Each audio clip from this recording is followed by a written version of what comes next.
When it comes to roadside drug testing, Australia has led the world since it began in Victoria in 2004. Next year, police will ramp up the number of tests. New South Wales has set a target of 200,000 and Victoria is planning to double that the year after. But roadside drug testing is now coming up against the equally rapid growth in the use of medical marijuana since it was legalised in 2016. In Victoria, it's seen a marked increase. At the beginning of last year, around 5 applications a month were being approved. By December, that number had grown to 141. But choosing to take medical marijuana can be an extremely difficult decision because even very low doses can put patients at risk of severe penalties, even though advocates say in many cases they're not impaired. Ben Knight reports.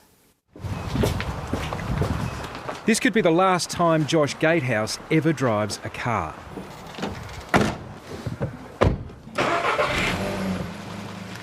Yeah, it's going to be a bit of an inconvenience, but I do very much enjoy having my licence and sort of the freedom that comes with it. Josh is on the autism spectrum, and he's been using a cannabis oil to calm his racing mind, and it's worked. He's about to finish a horticulture course at Gippsland TAFE.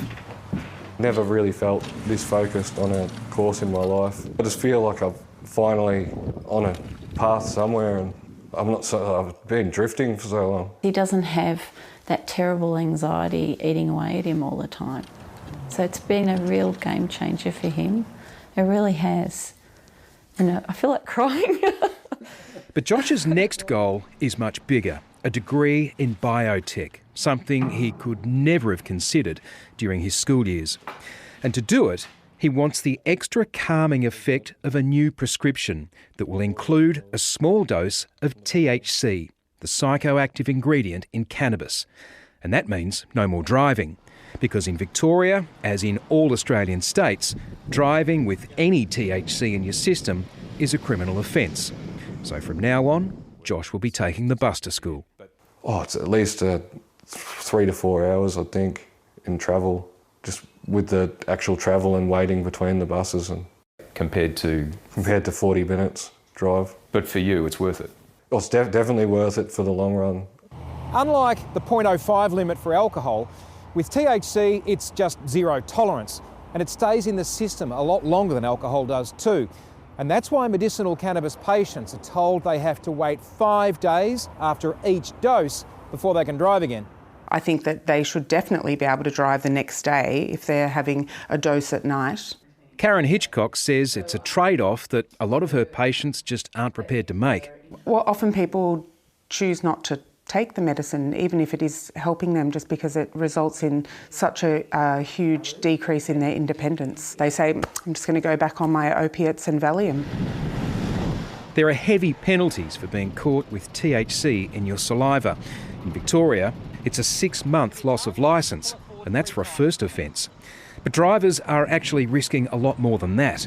Any amount of cannabis can mean that you will have your insurance voided, for example, that your claim for a THC compensation will be voided.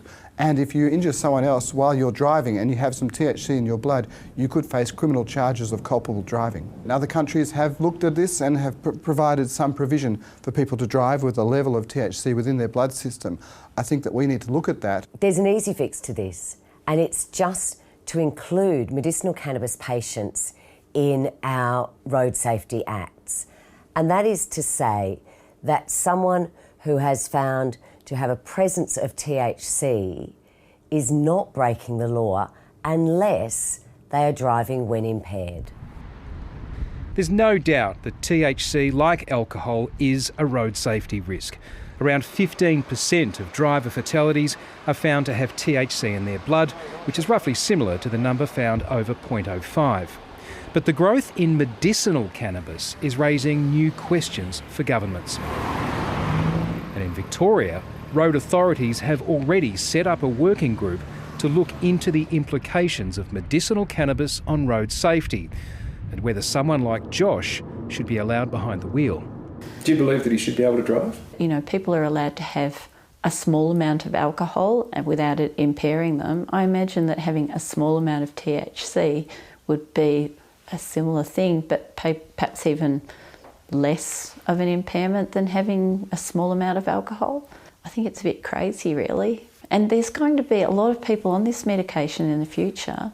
Well, even if there was a system where you were retested for your licence almost, like I could go back and do the same test that I did in the first place to check whether I'm capable of driving and reassess my ability.